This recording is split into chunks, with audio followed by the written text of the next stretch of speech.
Fury, the fighting man, 100-0 on the hard road. I think he had a professional boxing career, and I think he lost more than he won. And I'm not going to disrespect him. If he's got in the ring in the professional capacity, fair play to him. He deserves respect for that. But come on, don't be calling out the... I'm from Flatton Bellew, and somebody else I'm not no mention. one's headbutting him. No, listen, let them men do what they do. The YouTubers, they like talking behind the camera. You want to come and see me? I'm here, and I'm ready, and I'm stepping back from no man, no matter who. John Fury just lost his absolute mind on camera, and what happened next is going to blow your mind. We're talking about a full-scale meltdown where a grown man started screaming at Froch like a maniac, demanding he sign a contract immediately. But here's where it gets wild. Froch didn't even flinch. This former world champion just stood there ice cold and basically told Fury he'd punch his face in if he kept running his mouth. And you know what's crazy? The whole thing was caught on camera, and what you're about to see shows exactly why one of these men is a respected champion and the other one is becoming a walking meme. The tension in that room was so thick you could cut it with a knife, and everyone watching knew they were witnessing something that was about to explode into absolute chaos. Tell them that, you know what, you can't knock me, mate. Disrespect me and I'm going to take the job over. I don't care who it is. You disrespect me and I'm taking the job over. But that's just the beginning of this insanity. Carl decided he wasn't done embarrassing John Fury, so he started absolutely roasting him in front of everyone. Picture this, you've got Froch, calm as anything, basically calling Fury a complete loser who hasn't won half the fights that Froch has dominated throughout his legendary career. And he's not just saying it quietly either. He's laughing at Fury's face, mocking his so-called bravado and warning him that he'd destroy him whether it's in the ring or on the streets. The confidence radiating from Froch was unreal. You could see it in his eyes. This man genuinely finds John Fury amusing, like he's watching a child throw a tantrum. Meanwhile, Fury's getting more and more worked up, which is exactly what Froch wants. It's psychological warfare at its finest, and Fury's walking right into the trap. See what you can do about it. So get your people to contact me directly, just me. I'm a one-man band. Let's talk about the business side of it, get the contracts drawn up, and I will fight you Wembley Stadium this year. Don't worry about that. John Fury will not back out of a fight with you, my friend. I know nobody else either. The Cobra's still in outrageous, chiseled shape. If you were stood across the ring with me with 10-ounce gloves on, it wouldn't last very long. And if you're talking about kicking up the arse and giving me a slap, when you see me, that's a totally different story. That's a roll around on the cobbles. And trust me, you don't want to go there with me, because I'll have a fight with you. I'll fight you for a fiver. I'll beat you for a... And then John Fury completely snapped. I'm talking about a full-blown charge across the room, screaming for a fight like some kind of wild animal. The cameras caught everything Fury storming toward Froch with pure rage in his eyes, turning what should have been a professional press event into absolute pandemonium. Security's scrambling, people are backing away, and through it all, Froch is just standing there watching this madness unfold. He's not scared, he's not backing down. If anything, he looks amused by the whole spectacle. And that's when you realize what's really happening here. Fury thinks he's intimidating Froch, but he's actually making himself look completely unhinged while Froch maintains total control of the situation. The crowd's reaction says it all. They're not impressed by Fury's aggression. They're questioning whether this man has lost his mind. Let's get it on! All right, pal? Let's get the fuck on with it! Here I am! They're talking about me day and night on videos! Day and night on videos! And here I am ready to fight! Where are you? Where the fuck are you? Here's where the story gets even more insane. While John Fury's going completely mental, threatening everyone around him like some kind of uncontrolled weapon, Froch is playing chess while Fury's playing checkers. Froch starts talking about turning this into a charity event, mocking the entire circus that Fury's created. And get this, when Fury tries to hide behind his son Tommy, it makes him look even more desperate and pathetic. You've got a grown man who's been talking tough, suddenly needing his kid to protect him from the consequences of his own mouth. Meanwhile, Froch's composure is making him look untouchable. Every word out of his mouth is calculated, every response is measured, and he's proving once again why he commanded respect throughout his entire career. The contrast is so stark it's almost embarrassing to watch. He was going in on Froch. He was angry. He even went for Steve Bunce, all of that, right? So then you had all these people like Joe Egan coming out and, bringing John Fury's name up again, calling him out again. And this is when John Fury was saying, yeah, you know, me and Carl Froch, yeah, you know, I'm up for it. I'm willing to go. And Carl Froch, in his recent video, in fact, just have a listen. Called it out, hasn't he? He's going to give 75% of the money to charity as well. I mean, he talks all waffle, doesn't he? But it's gone to the stage where the broadcasters are quite interested, and he's making demands now, unreasonable demands, about trying to get Tommy Fury on to fight before him and me. So he's basically put a blockade in there with his son Tommy, which is ridiculous because, let's be honest, no one gives a shit about Tommy fighting. Who cares? We watched him against, who's that YouTuber? Fake Paul. Watched that fight, and Tommy's done nothing since. He pulled out against Darren Till, and he's done fuck all since, so no one's bothered. It's Big John Fury running his mouth, big gobshite, making a load of noise, making a nuisance of himself. He looked like a right pillock, didn't he, at that press conference last week. So then he gets offered the opportunity. He's been offered the opportunity before to fight Joe Egan, let's be honest, and he bottled it, Mickey Theo. But the Joe Egan's the big one. Joe Egan stuck it on him and put loads out there to say, I'll fight you. And Misfits would probably show that. And John Fury has got no intentions of fighting. Even the experts are calling out how disgusting John Fury's behavior has become. Simon Jordan didn't hold back. He's describing Fury's actions as crude and ugly, painting him as someone who feeds off chaos instead of earning respect through skill and honor. And you know what makes this even worse for Fury? The fact that Carl Froch staying completely professional through all of this madness only makes Fury look more like a common thug. While Fury's building a reputation as someone who can't control himself, Froch's calm mockery and razor-sharp responses are showing everyone what real strength looks like. This isn't just a battle of words anymore. It's become a clear demonstration of character. And one man is winning by a landslide while the other is destroying his own credibility with every outburst. No, not really. It's thuggish behaviour. John Fury's, is boorish, thuggish, unedifying, unpalatable, uncouth, vulgar behaviour. Absolutely.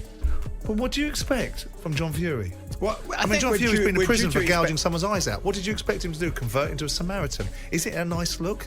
No. Was it a nice look over the years in boxing about so many things? This ridiculous sentimentalising of society and expecting everyone to behave in their best version. But here's the kicker. Some people in the boxing world think this chaos is actually genius marketing. Eddie Hearn's acknowledging that all this drama is turning what could have been a regular fight announcement into must-see entertainment. And you know what's brilliant about this? While John Fury's having emotional meltdowns and grabbing headlines for all the wrong reasons, Carl Froch's calculated responses are putting the spotlight exactly where it should be, on his experience and skill. Hearn makes a crucial point that real boxing fans appreciate talent over theatrics, and Froch delivers exactly that. So while Fury thinks he's winning by making noise, he's actually highlighting why Froch is the superior fighter and the better man. Yeah, listen, it's boxing, it's family. John's John. Both goading each other. Both very personal. Both means a lot to everybody. Shouldn't have done it. And get this, the hypocrisy gets even worse. John Fury spends all his time boasting about how he'll fight anyone, anywhere, anytime. But when Carl Froch puts a genuine offer on the table, what does Fury do? He starts making excuses and backing down. Froch has been calling out this contradiction for weeks, pointing out that Fury's tough talk doesn't match his actions when it's time to actually step up. This is the moment that exposes everything. You've got one man who's all mouth and no substance, and another who's ready to back up every word he says. The audience can see exactly who's the real contender and who's just shouting for attention like some kind of desperate wannabe. Within my jab, or you will be getting ironed out. You'll be unconscious. The press conference chaos reached a whole new level when John Fury physically lunged at Carl Froch, creating a spectacle that had nothing to do with serious competition. But here's what's amazing: Froch didn't panic, didn't flinch, didn't even look concerned. He just stood there like a statue while Fury made himself look completely impulsive and reckless. The contrast between Fury's theatrical aggression and Froch's controlled professionalism was so obvious that even casual viewers could see who was really in charge.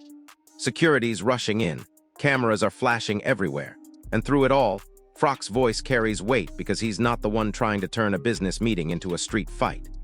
Fury's antics are only fueling the drama, but they're also showing everyone that he's not ready for this level of competition. How does that make any logical sense? No, it does, because he's a name. That's how it makes sense. You jump the queue. And that is... Here's what the boxing experts are saying that'll shock you. Johnny Nelson cut right to the heart of the problem.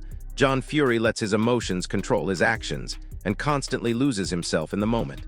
Meanwhile, Carl Froch reads these emotional reactions like a book and refuses to get rattled by any of it.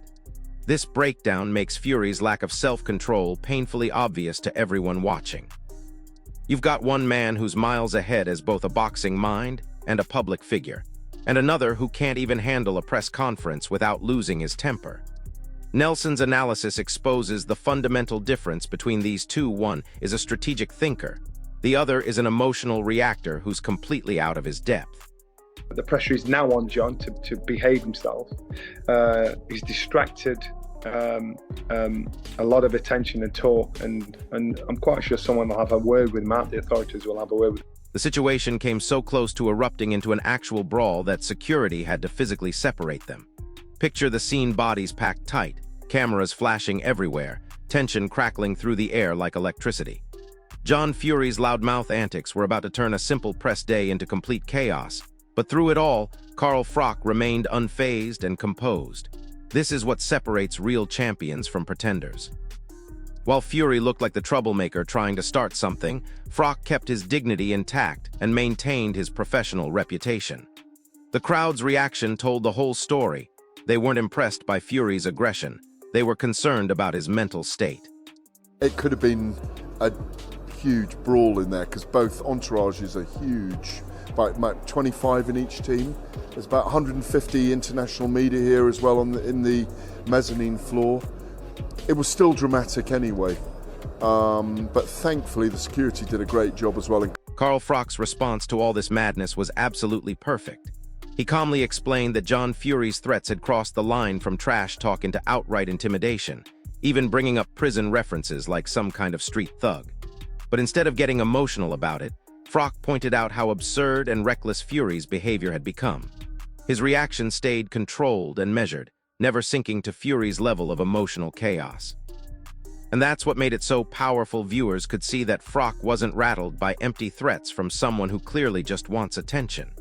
He exposed Fury's intimidation tactics as nothing more than desperate bravado from a man who's in way over his head. Threatening, actually, and quite... You know, if I was a bit of a snowflake, then I'd have been upset, I'd have been offended by it, because he was threatening, he was calling it on, and he was saying basically watch your back, and you don't want to go back to prison. So he needs to be careful, doesn't he? I mean, he's talking about going back to prison, so he's putting loose threats out there. John Fury tried to save face by claiming he won't back down from anyone, trying to project this image of being fearless and ready to go toe-to-toe with a former world champion. The raw energy he was putting out there was wild and completely unfiltered. But what was obviously missing was any real strategy or respect for the sport. Carl Froch's reaction to this kind of posturing was measured and almost mocking, like watching someone try to threaten a lion with a water gun. While Fury was desperately trying to appear tough and fearless, it was backfiring spectacularly, making him look more like someone craving drama than a man with any kind of legitimate plan or skill. I'll let you be first. I'll let you. Even John Fury's own family started jumping into this mess. Roman Fury defended his father, claiming Big John would destroy Froch and beat him senseless. But here's the thing about this kind of family bravado: it's all noise without any substance to back it up. Carl Froch's reaction to these types of claims is silent confidence, letting his history and skills do all the talking. When someone needs their relatives to hype them up this theatrically, it usually shows insecurity rather than strength. And the audience can hear that clearly. While the Fury family's making all kinds of wild promises, Froch's just sitting there knowing his record speaks louder than any amount of trash talk. They're trying to pick on the old man, and the old man will go to town. But there's enough young men who will sort him out for them. You want some smoke from Carl Froch? I'll be Carl Froch. I don't know you, but I'm backing Carl. I'll get Carl. Here's what really exposes John Fury's mentality. When you rush someone and get up in their face in front of hundreds of people, you should expect consequences. Isaac Lowe pointed out that Fury's quick temper brought all this chaos on himself. Throughout this entire confrontation, Carl Froch stayed calm and professional, while Fury's theatrics looked less like courage and more like ego-fueled aggression that he couldn't control. The crowd's reaction made it crystal clear who held the moral high ground in this situation. One man was acting like a seasoned professional. The other was behaving like someone who'd never learned how to handle conflict without resorting to intimidation and physical threats. To get in a man's face in front of a hall with over 500 people, what do you expect someone to do? Pushing and shoving, and we all know Big John's quick-tempered, you know what I mean?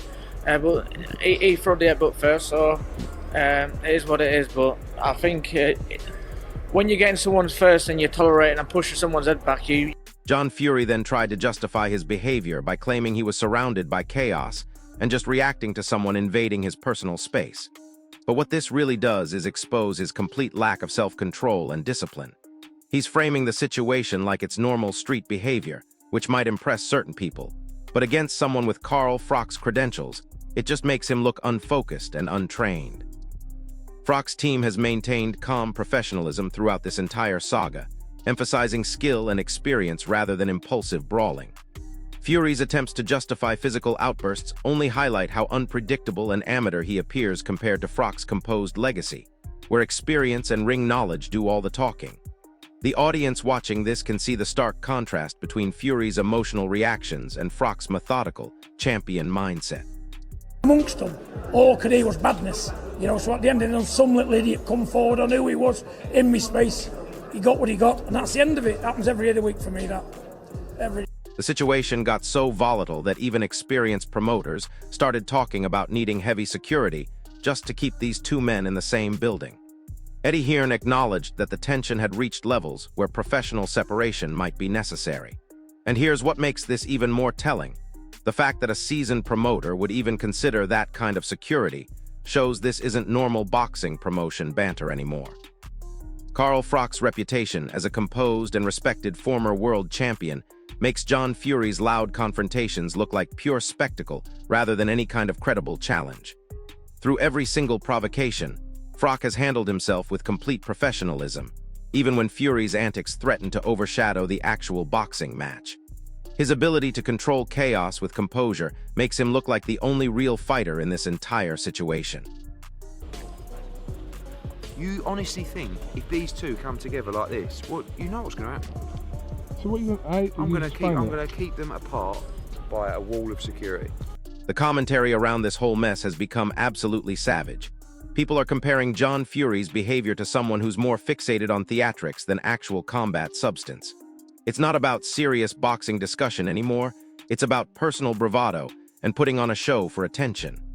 This approach consistently detracts from the real sport, focusing on noise and spectacle instead of skill and competition. Carl Froch, in complete contrast, stays grounded in boxing fundamentals and uses his legendary career to cut through all the nonsense. Viewers can clearly see that Froch's approach is rooted in respect for the sport, making Fury's theatrics look shallow and desperate for any kind of attention. This makes Froch appear not only superior in skill, but also far more intelligent and articulate in handling this entire media circus. Father of the king of the world. I think he's referring to Tyson Fury. You know, when you have kids, you know, most people, when they want to talk about their children, they might pull their mobile phone out and show a few pictures. Big John just shows you his balls. That's where they came from. If there's anyone who needs a Manscaped advert, it's fucking John. Even promoters are getting fed up with the unnecessary drama. Frank Warren made it clear that he dislikes all this chaos because the focus should be on the quality of the fight itself, not manufactured drama around it. Carl Froch embodies that principle perfectly. His world title history and skill-driven career stand in complete contrast to John Fury's constant noise-making. Warren's perspective reminds everyone that truly great fights sell themselves on merit, not screaming matches and publicity stunts. Froch's legacy in the ring remains powerful without needing any of Fury's theatrical antics, proving that real fighters let their achievements speak louder than any amount of provocation or media manipulation. So here's where this absolute madness has led us. This feud between Carl Froch and John Fury has exploded from press conference chaos into a full-blown fight proposal, with both men publicly calling each other out and actually agreeing to settle everything under the lights at Tottenham Hotspur Stadium. They're talking about putting this on the undercard of Tyson Fury versus Usyk in 8 weeks, turning personal beef into an actual professional bout. Froch's acceptance and ruthless responses prove he's not scared of anyone's talk. He's ready to end Fury's theatrics once and for all, reminding everyone he's a Hall of Famer who could shut down this circus permanently. But if Fury somehow shocked the boxing world and landed significant moments against a seasoned champion like Froch, it would go down as one of the sport's most unforgettable upsets. We're looking at pure theater and raw emotion wrapped up in real consequences. The question is who's mentally stronger, Froch's icy control or Fury's unpredictable aggression? Drop your predictions in the comments and tell us who wins this wild showdown and exactly how it goes down. If this breakdown opened your eyes to what's really happening behind the scenes, smash that like button, subscribe for more boxing drama breakdowns, and hit the notification bell because this story is far from over. I'll see you in the next one.